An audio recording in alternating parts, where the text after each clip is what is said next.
Hello, everyone. My name is Usha, and thank you very much for joining us. I'm delighted to be in conversation today with Matthew Brennan, author of Attention Factory, the story of TikTok and China's Byte dance. Matthew, thank you very much for joining us today.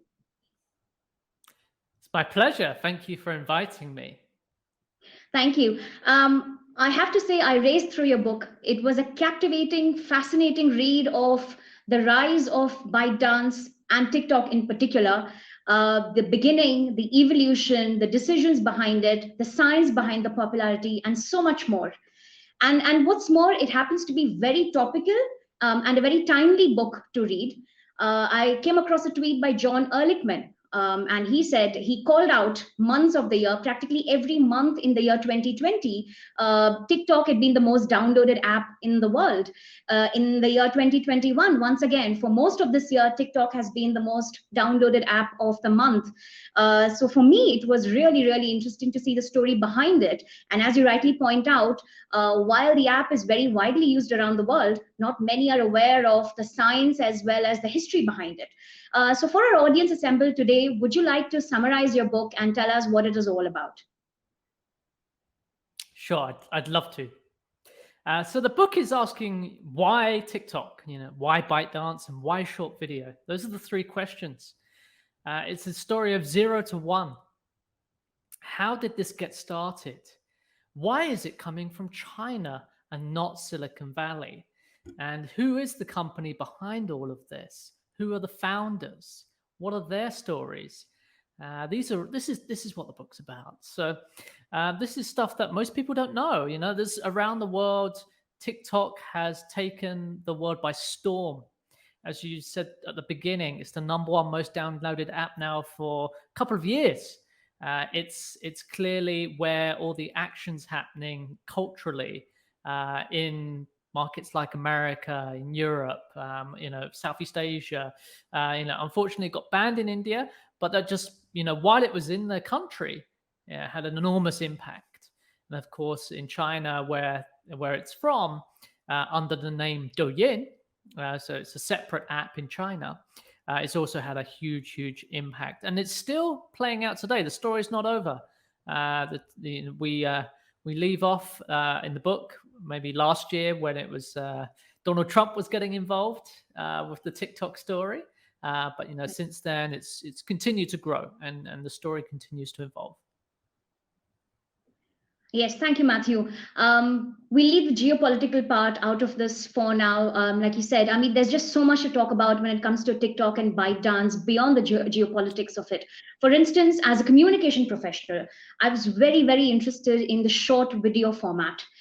There's something about this format that has appealed to people speaking in a formal manner, communicating in a formal manner, in a casual manner. It's seen all kinds of content being presented. If you don't mind, could you help us understand then from your research, from your study, what about this short video content format has met with such universal appeal? What is it about it?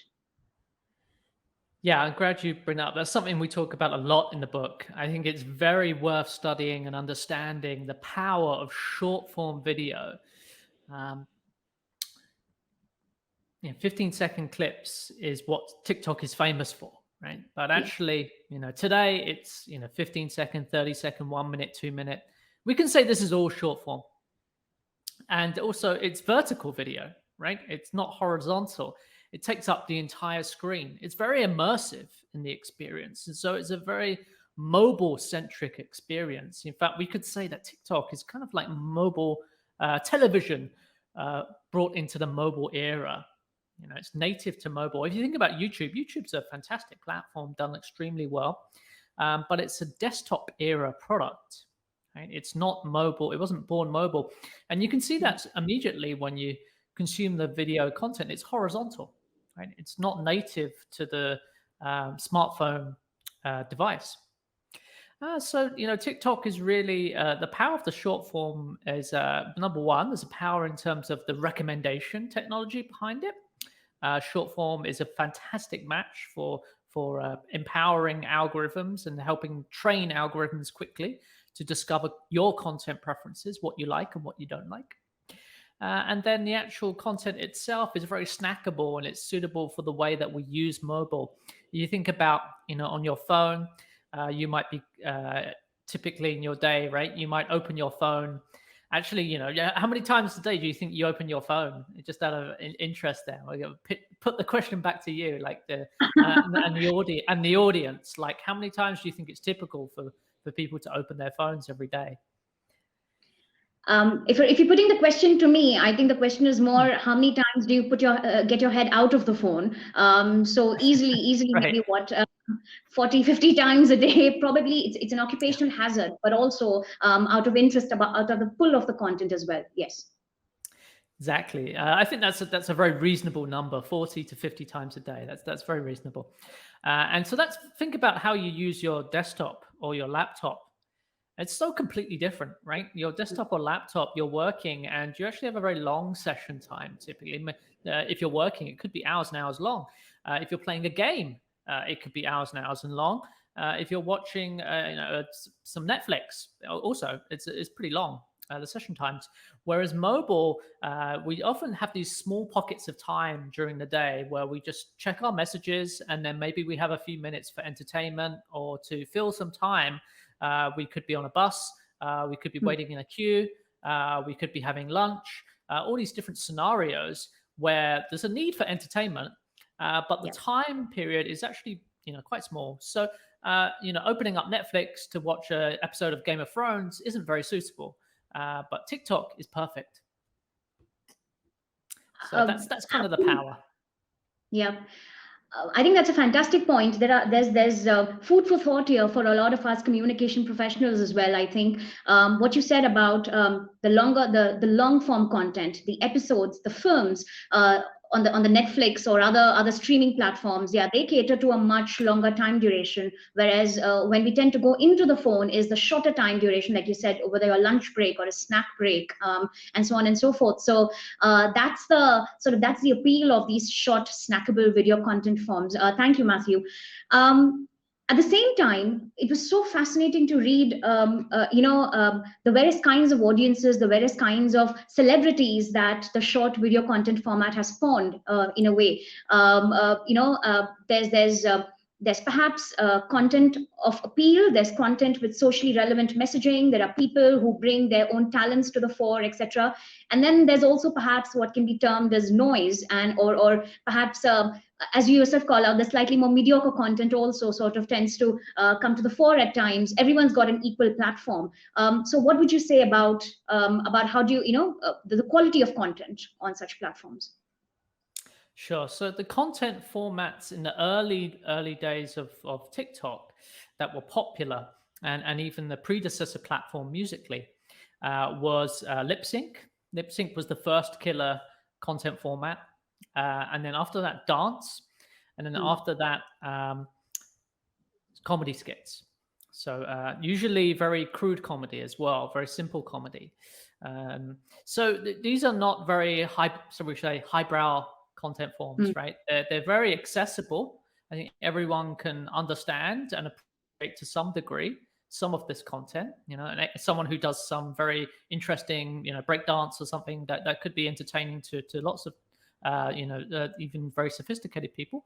And then everybody loves songs and music, and so music was an extremely important part, and still is, of the entire TikTok experience, because actually it's at its core, music-driven content discovery is a way. If there's a song on a track, the song becomes a hashtag to find new content. So it becomes an anchor.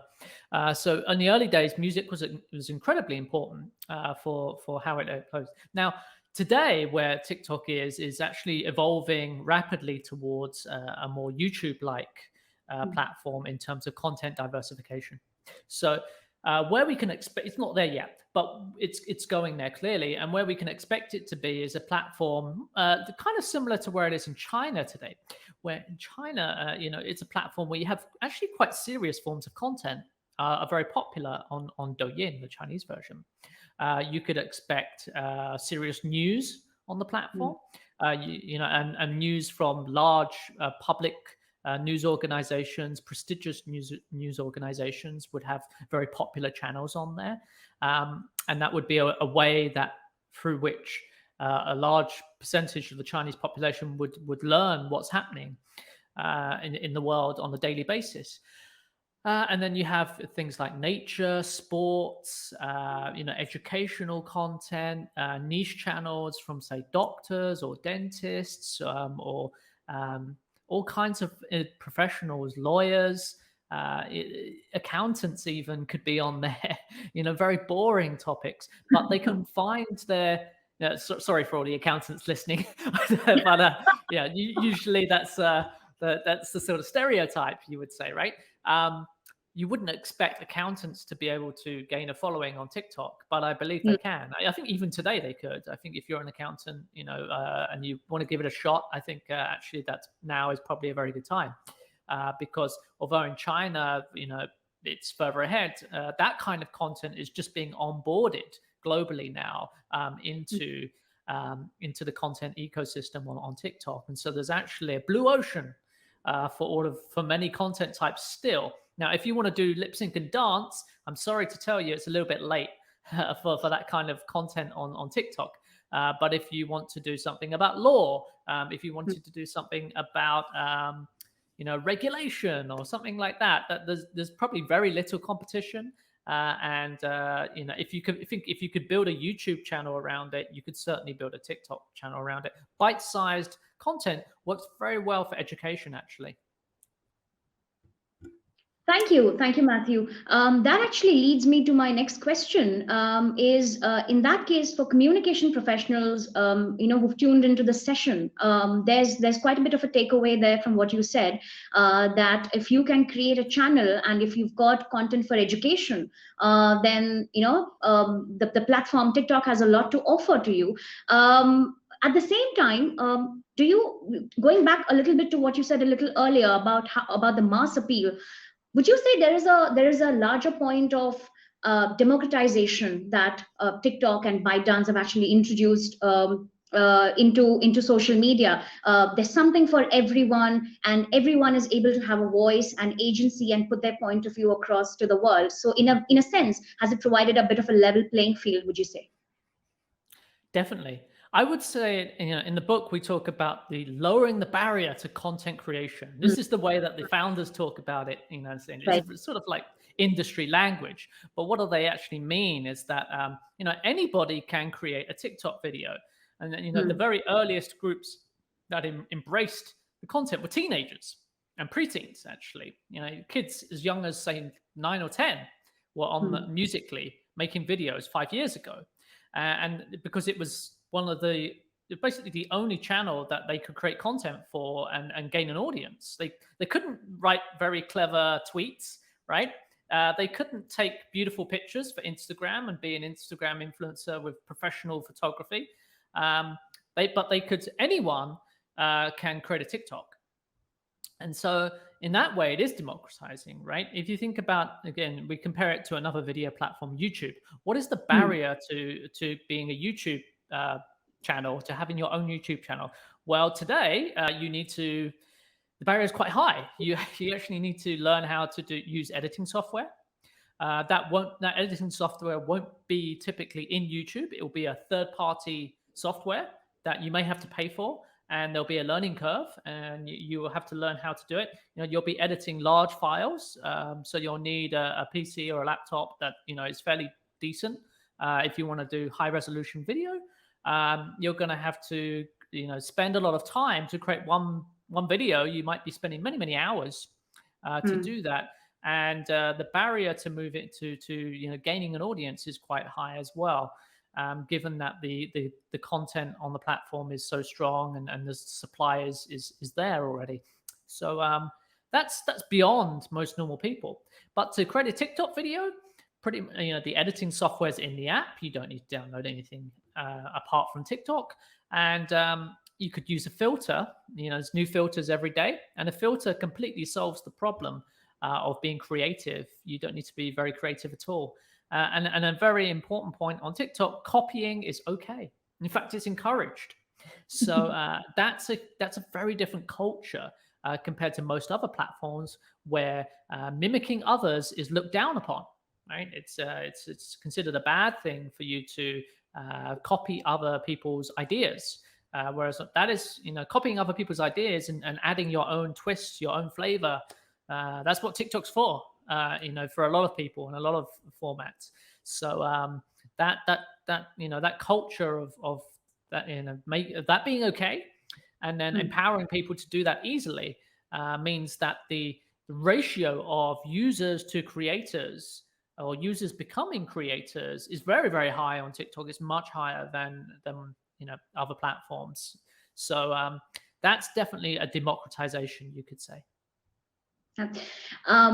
The point about users becoming creators, it takes me back to specific parts of your book. I thought one of the things that really stood out for me about your book was not only did it trace the evolution, the rise and evolution and the success story of ByteDance and its various offerings, particularly TikTok. Apart from that, it also helped us understand, the different positioning of social media networks. You have your social media networks, and you have your content platforms. You have the pull and the push method. You have the subscription-based method, and you have the other bits. So really, in a sense, it was quite an educational sort of insight into this entire business.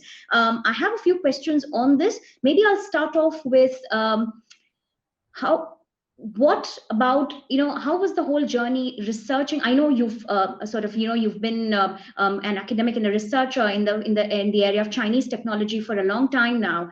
What about the founder and the CEO story stood out for you as a visionary, as a businessman?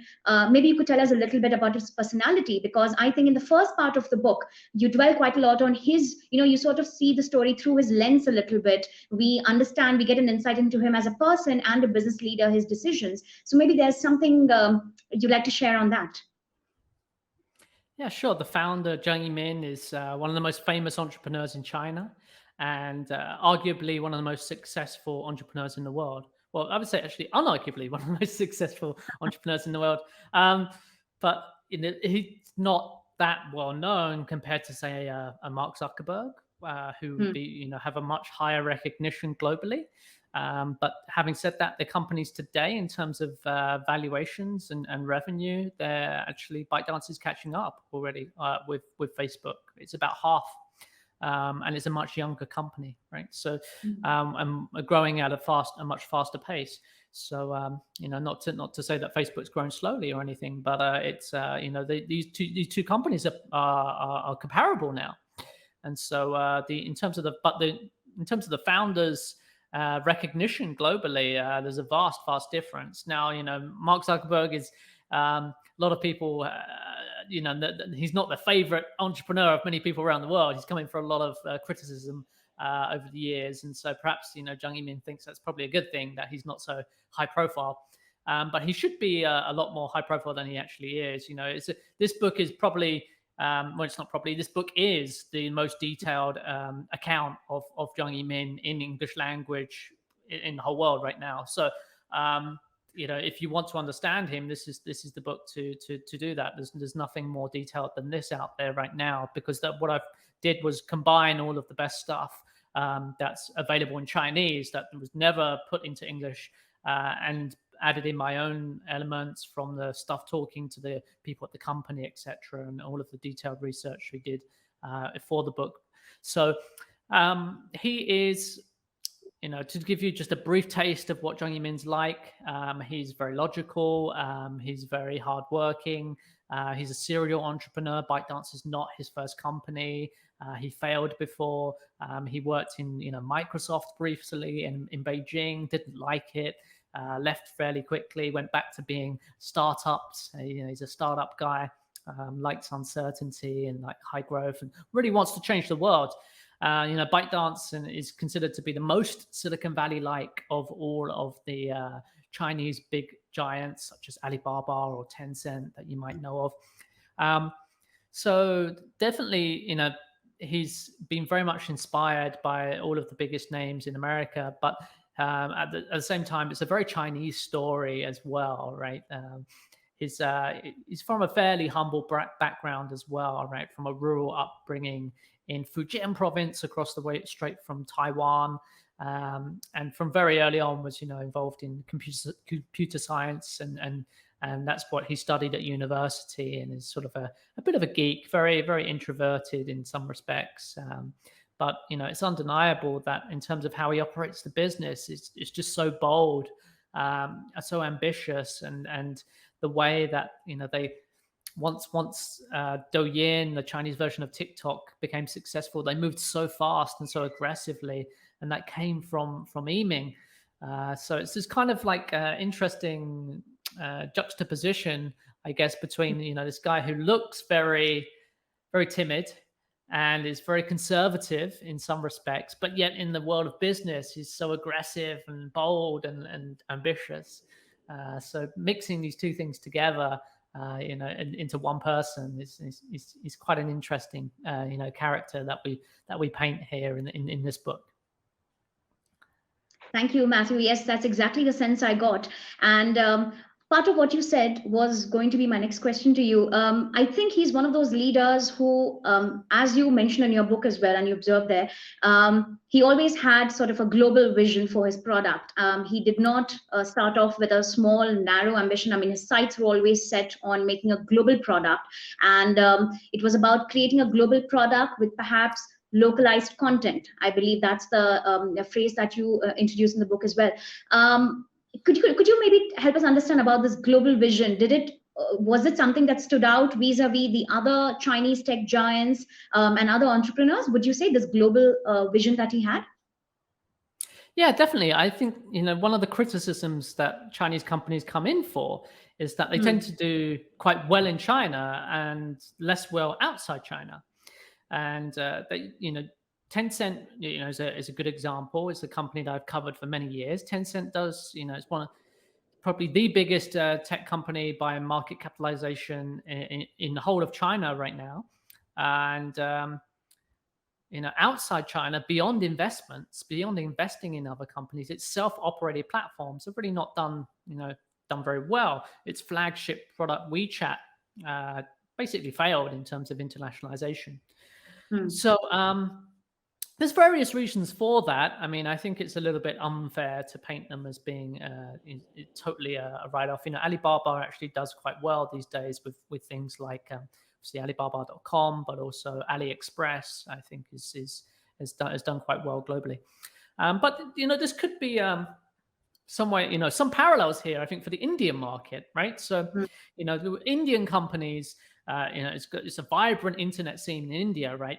What is the global ambition for Indian companies? Indian market's already so huge. It's like China, right? So it's already a vast domestic market, and I imagine highly competitive in most areas. So it's understandable that most of the companies will be focused domestically, right? And they want to win that battle first, and not thinking about global. They just want to win India, right? Because it's so big already, and it's already difficult to do that.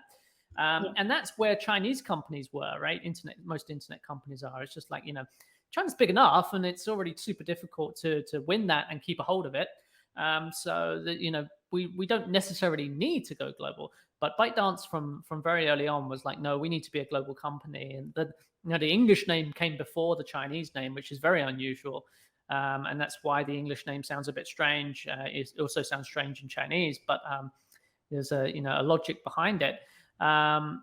So that's ByteDance can be a role model to Indian companies, I think, in that respect. That you can think global from day one. ByteDance up until TikTok, tried to go global. Before that, they actually made some acquisitions. They try and do some things with smaller products. It had sort of some success. But they were persistent in that vision, even during the days when it wasn't really a global company, but they were just had that vision, but it wasn't really coming to fruition. But with persistence and a little bit of luck and lots of that bold, once they had got the traction and got the right product, pushing that forward quickly, they made it happen. And an Indian company might be the same, right? So understanding how a Chinese company did this. Could be very useful. Thank you, Matthew. That actually sets me up well for the next one was context. One of the things I really enjoyed about the book was that throughout you gave us a sense in every chapter of what was happening within ByteDance, but also what was happening otherwise in terms of other apps and other businesses and other social media networks that were being created. The book gave us such a great comparative study in what was happening. You also trace for us sort of some of the um, for lack of a better word, predecessors or previous avatars of apps in this broad ballpark field. Musically, you mentioned it earlier, and there were lessons to be drawn for TikTok and ByteDance generally. And in a lot of ways, a lot of these apps sort of built on the shoulders of previous giants or learned lessons and sort of did that. Could you help us understand sort of is this sort of, do you see the short form video content and what is being offered by TikTok as a sort of culmination of everything that has happened so far? Have we reached a crescendo, or do you think this is part of a spectrum and you see further evolution in this? Yeah, you're exactly right to say, there's a progression here, right? So there's a strong case to be made to say that TikTok is a clone of a clone of a clone. It's the starting point for this is really Mindy in France, which we traced that in the book. This French app that no one's ever heard of, but was probably was actually the innovator. The experience that we know today as TikTok was essentially invented in a basement in Paris in 2013. But that small team that created that very innovative, now today very familiar user experience, didn't benefit that much from that innovation in the end. But they kicked it off. Then the baton was passed to Musical.ly, who essentially took their product and took the user experience, cloned it completely, but then innovated in terms of the content ecosystem. They did far more there, and they pushed it in a direction that we're much more familiar with today in terms of lip sync dance, short form comedy, etc., and how filters work and etc., and challenges and things like that. And then ByteDance took it into the China market, and then leveled up the age group, pushed up because Musical.ly was for teens and preteens. It was a bit young. That was one of the problems they had. Most people thought it was just for kids. Yeah. But ByteDance solved that problem by targeting and having a different seed user group and targeting an older art students actually were seed users for Douyin. And then once that had gained traction in the China market and they were exploring, they quickly flipped out and cloned that version and made a sister app, TikTok. So it's actually gone for a long, several stages here. And in the book, we detail this quite a lot. Most people are very surprised to find out that the thing they use every day actually came from TikTok. Really, came from France. But yes, yeah. I was totally surprised doing the research. I never thought that would be what I would find. But and the company itself would never say that, right? Because all of these, they never say that, okay, we're cloning and we just copied someone else's app. But actually, that's how these internet companies operate. It's totally normal. I think it's a very reasonable thing to do in terms of operations, but it's still looked down upon in many by media and many people in the public who don't really understand how internet products work. But I think it's something that all major companies do actually. So, and there's nothing wrong with it. But they tend not to acknowledge it publicly that, okay, that's what we did. So it takes a third party like myself in order to tell the true story of what's going on. The official story that ByteDance will tell you will completely miss out this very important part of the puzzle. And that's a reasonable thing for them to do, but it's if it means that there's always something missing from the official story, and that's the same for every internet company.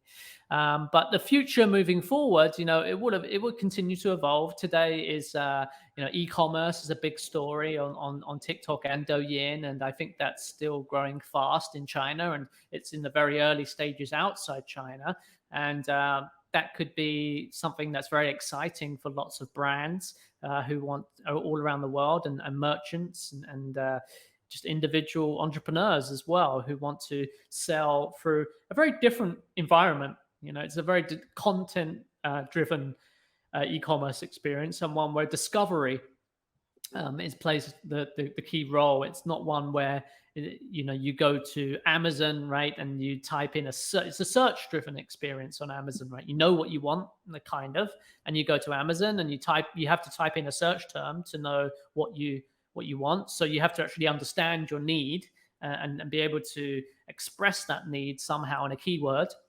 And then you can go and search all the inventory on the platform. Whereas on something like TikTok, it would be very much you're opening the app for entertainment purposes, and then you discover something that's interesting, and then that sparks the purchase there, which is actually very similar to how commerce works in the real world, right? So most people go shopping if they're not going shopping for groceries, let's say, which would be more stable. But if you're going for clothes, if you're going with friends for entertainment purposes, going to the mall, most of the things you end up buying, or many of the things you end up buying, will be things that you discover through the journey and the process of going into the stores. And so that's very much the direction that ByteDance would like the platform to go in, and we're sort of pushing it in that direction. For example, cooperating with Shopify, that's been a big deal for them in the last 6 months, the integration there, and I think there'll be more. Thank you, Matthew. What you touched upon here is exactly what was playing on my mind. As you explained the process, I recalled how you traced the evolution of the science behind social media networks and platforms. You traced for us, several things such as the earliest RSS feeds. And I remember chuckling to myself as I remember the RSS symbol on the top of the screens and subscribing to feeds and so on. And over a period of time, you described for us, the push and pull methods, used by social media platforms, subscription-based platforms. There are social networks, and then there are content platforms. There's a search-based platform, like you described, and then there's algorithmic recommendation. And the last one really is, I think, the area that TikTok is sort of playing in here. There's so much science that goes behind providing content and entertainment. And I think that's something that this book does really beautifully well, is apart from providing a historical perspective, it also gives you a sense of the science behind this. Would you mind spending a few minutes just explaining and dwelling, fleshing out the science bit a little bit more? Sure. Yeah, it's a big part of the book. And it's sort of an interesting thing here that the content on the platform is known for being so lowbrow, especially in markets like India. But the science behind the platform is very advanced and actually complicated, and most people don't realize how complicated it is. And so it's kind of interesting that the difference there. But yeah, you've just outlined some of the things that we go over in one of the early chapters, right? There's different ways to essentially match content or information with people. How do we match people and information? So this is the insight that the founder had at the very beginning of the company, and it's the insight that led to TikTok eventually, although at the time nobody could have predicted that. But they were thinking essentially, what is the most efficient way to match information with people? Information includes video content such as TikTok. It also includes articles, any sort of thing on the internet, information on the internet that people would want. How do we match that? So there's different ways to match it. RSS is one of the ways, right? Subscribing. So as a user, you can subscribe to channels and curate those subscriptions. And actually, at one stage during the early Web 2.0 era of the internet, the RSS was a huge thing, and everyone was talking about it. And it solved a very big problem at the time because the open web was getting very large, and lots of blogging was in its heyday. But people had the problem of, I've got 20 blogs that I like. But I don't want, that means I have to go to 20 different websites every day. So RSS solved that problem of matching the content that you liked into one place and building up. But it's a very manual process, very human process. It wasn't much technology behind it at all. An RSS feed is essentially a very simple HTML. But so that was one way. As search engines, obviously, people know all about that. And that is one way that, if you know what you want, you can go and find it. So it will match the content to you if you know what you want. And so those have been very successful. Social networks is another way. Social networks is definitely, needs no introduction, but it's essentially the matching information through people. So it's very decentralized, and the content that's shown to you is as a function of your friends and family and the people you're connected to. Whereas recommendation engine, which in some ways is sort of the opposite of a search engine, right? You've got recommendation engine, search engine. Search engine is people looking for content or people looking for information. And then the recommendation engine is information looking for people or content looking for people. It's the other way around, it's flipped. So TikTok, essentially, if we use that as an example, people don't typically search on TikTok. You can search, but it's not necessary, and lots of users don't search. And yet TikTok can understand what you want to see without you actually typing any word into it, without you actually expressing explicitly what you want to see. And so that's the sort of information looking for people part, where simply through your behavior of it's very simple on TikTok, actually, right? This is why it's so powerful, is because the content's short. So you consume lots of little bits of content in, say, a 45-minute session. You may consume 100 or 200 pieces of content, right? So you've got 100 or 200 opportunities to learn what you like or what you don't like, right? So that's very important in terms of the speed of training and the sheer volume of data that it can collect about you very quickly. But you can actually just watch the video, which means you like it, or you swipe up, which means you don't like it. Those are basically the two things you do on every piece. You can like and comment. There are other actions, but most of the time you end up doing one of those two things. And so these are very strong indicators of preference. Essentially, every video you have, it's not like a Facebook news feed where there's several pieces of content in the feed that you can see at one time. You might be in between. No, TikTok's just one piece of content, right? So you have to give it a very, you can't get away from the fact it's very clear. You give a very strong signal to them. Okay, I like this, or I don't like this, or I kind of like it. And so it's very easy for them to train algorithms and for them to learn what you like and don't like. And so that's the power of the technology behind it. And then they have a best-in-class algorithm engineers and data scientists in Beijing, a very large team, best team in China, actually, and on par with, say, Google or Facebook in terms of their way that they've been able to grasp and control this technology to improve the efficiency of their platforms, and the stickiness is the term in the industry, but you might say addictiveness if you were being more cynical. And so that's why the platform is so compelling. That's why when you see the time spent in TikTok, right? There's some data recently come out that just said, for per active user in America, there's people are spending more time on TikTok now than they are on YouTube.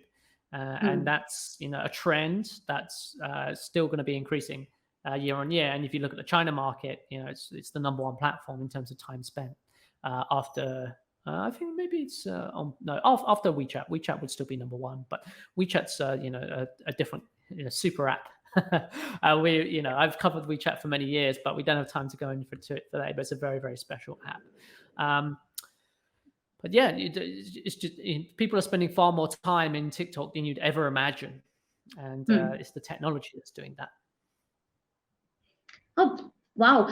So what I take away from this is that, firstly, the simplicity part. There's the user interface, the simple sort of movements that you mentioned, a swipe up if you don't like, and so on. The user interface being really simple. There's enormous science behind it. Like you said, there's some very powerful science that's propelling the app, and that's propelling its success. One of the things that you also described is that I think one of the what the founders and the business team did was they zeroed in on their target audience really well, and they scaled it up really well from there also. You've also described what makes the short form video content really popular, and also sort of some of the uses that it could be put to. There's some unexplored areas. So since we have a largely communication professional audience here, based on all of this, would you have any takeaways on the one hand in terms of how we might, as I say, leverage the short video format content and apps like TikTok really well on the one hand, and on the other, would you have anything by way of a cautionary note, perhaps?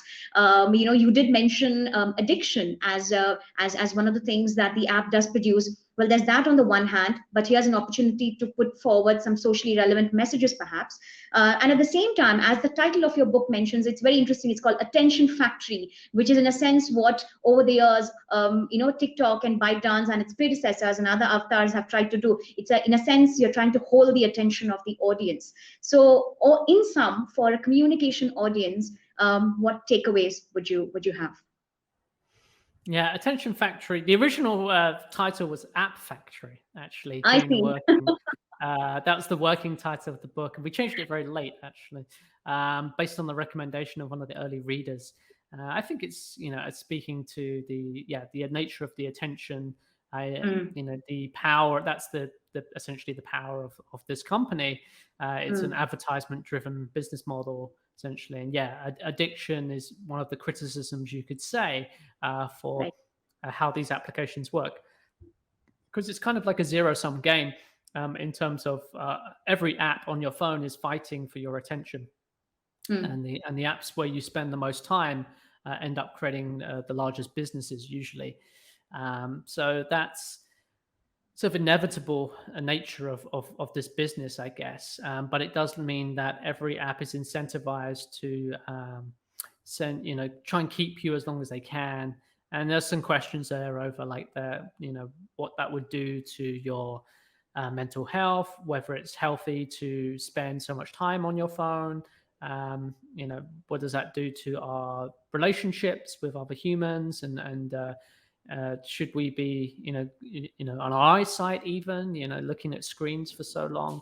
I think there's lots of questions to be asked there. It's interesting. I think in China there is some pushback now, both from the public and regulators around not just ByteDance, but just questioning, this issue. Have things gone too far? I don't think we have all the answers, but it's certainly worth exploring that and thinking about that. In terms of, you were mentioning communication professionals, how would you approach short form video content was your other aspect. I think, definitely the power of the format is undeniable. And I think whether it's TikTok or whether it's Instagram Reels, or if it's YouTube Shorts, or if it's another platform, this content format is going to be with us. It's staying with it globally, and I would include India in that, although it will be through another company, not ByteDance. And so it's an incredibly powerful format. I think it's something that we need to understand. If you're doing marketing online, if you're trying to push your message, if you're in the business of producing content in any form, then it's certainly a medium you need to understand and master. And I think still today there's lots of opportunity there. Like I said, especially for more serious forms of content, I think it's still relatively early. It's a unique content format. There are some idiosyncrasies. There's definitely lots of tricks and tactics that you can use, and you can pretty much discover those through doing research and just looking at what other people are doing, exploring that on the platform. But it's certainly a format that's very fast paced, right? So typically with content, people, you cut to the chase. You need to grab the user's attention very quickly with something that's shocking or something that immediately creates a hook or some intrigue, and then you need to deliver on that fairly quickly in order to keep their attention. It's been a fascinating conversation, and it was a fascinating read, Matthew. Thank you very much for the book, and thank you very much for the conversation today. Yeah, definitely my pleasure. I thank you for inviting me, and it's my honor to speak here today. And I hope everyone got something from the conversation. And hopefully, if you want to learn more, then definitely you can get the book. Absolutely. Thank you very much, Matthew. I wish you a good day ahead. And with that, I shall hand it back to Anubhuti to take forward. Thank you, everyone, for joining us.